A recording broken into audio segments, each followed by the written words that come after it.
भाई भगवान गणेश जो है, भगवान गणेश का सर जो है वो हाथी का क्यों है? और उन्होंने पूछा कि ये भगवान कैसे हो सकते हैं, इसका कोई लॉजिक है, कोई एक्सप्लेनेशन है? तो क्या हमारे यहां पर हमारे भगवानों के, हमारे देवी देवताओं के पीछे कोई लॉजिक नहीं है, केवल पूरी कल्पनाएं? अगर गणेश जी का उदाहरण पूछूं, देखिए लॉजिक है, परंतु जिन लोगों का लॉजिक वहां से गवर्न होता है, ऐसा था कि आप सबने कार्ल मार्क्स का नाम सुना होगा, जो भारत के वामपंथियों के लिए उनका एक एक वाक्य ब्रह्म वाक्य होता है। भारत को वो उसी चश्मे से देखते हैं जिस कार्ल मार्क्स ने न कभी भारत आया, न संस्कृत पढ़ी, न कोई भारतीय भाषा पढ़ी, न कोई भारतीय ग्रंथ पढ़ा। उसने न्यूयॉर्क हेराल्ड ट्रिब्यून में 1854 में एक आर्टिकल लिखा अमेरिका में, और उसमें उसने ये चीज प्रयोग की, उसने एक शब्द प्रयोग किया कि जो ब्रिटिशर्स भारत के साथ कर रहे हैं वो दुखद है परंतु आनंददायक भी है। ही सेड कि whatever the Britishers are doing to India, the destruction is painful but pleasurable also. क्यों? उसने क्या कहा? हाथी गणेश, बंदर हनुमान और नंदी बैल को पूजने वाले हिंदू चाहे जितने भी डेवलप्ड क्यों ना हो, ये इसी लायक हैं कि इन पर हुकूमत की जाए, और उनके मानस पुत्र आज उसी नजरिए से देखते हैं। अब इसको समझने के लिए क्या दृष्टि सही है? कभी आप लोगों ने सोचा है कि गणेश जी के, जो इन्होंने कहा हाथी का सर क्यों है, और हाथी का सर है चूहे की सवारी है, कुछ कनेक्शन, बहुत कॉन्ट्रडिक्शन है ना। अब उसके बाद देखिए, सूंड जब भी आपने गणेश जी की देखी होगी तो वो यूं ही दिखी होगी, यूं नहीं, अपवर्ड्स। और गणेश जी क्या है? एक दंत। हाथी के तो दो दांत होते हैं, तो एक दंत क्यों है? अब एक ही दंत है तो दूसरा दांत, अगर आपने देखा होगा जो हाथ चार भुजाओं वाली गणपति जी की मूर्ति है, तो वो एक दांत तोड़कर हाथ में पकड़े हुए हैं। भाई एक दांत था तो एक ही दांत होता, पर ये दूसरा दांत टूटा हुआ है। ऐसा क्यों है वास्तविकता में? और गणेश जी हैं क्या? अष्ट सिद्धि, रिद्धिपति सिद्धिपति। ठीक, 8 सिद्धियां क्या हैं? अणिमा, गरिमा, महिमा, लघिमा, प्राप्ति, प्रकाम में ईश्वरत्व, वशित्व। तो उनका पूरा स्वरूप जानते क्या है?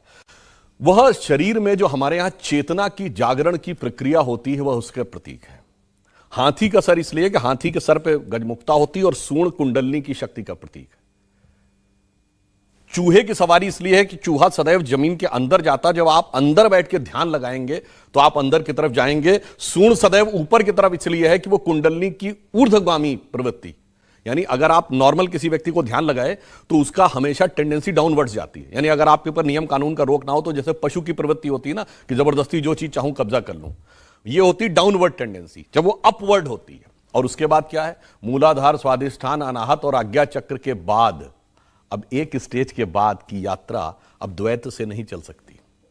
यानी अब आपको ब्रह्म और संसार में से एक के साथ संबंध विच्छेद करना पड़ता है, तो संसार से संबंध तोड़ना पड़ता है। इसलिए एक दांत है और दूसरा दांत तोड़ा हुआ है, फिर आगे की यात्रा ब्रह्मरंध तक जाती है। तो आप ये समझिए, अब जिसको इसके फंडामेंटल्स ही ना पता हो, उसकी हम गलती थोड़ी करते हैं।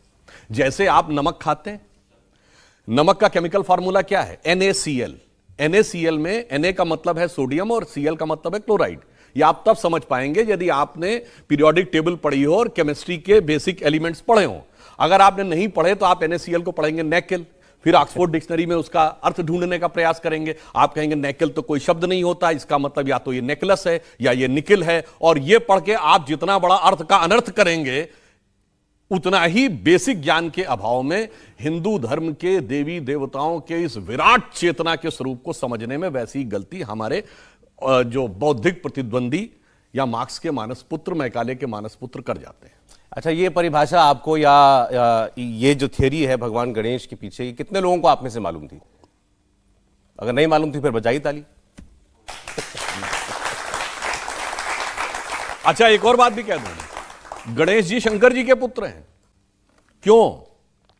शंकर जी जो हैं वही सारा तंत्र का मतलब आगम तंत्र, जो चेतना के उन्नयन की बात है, वो सारा का सारा तंत्र सूत्र शंकर पार्वती को बताते हैं।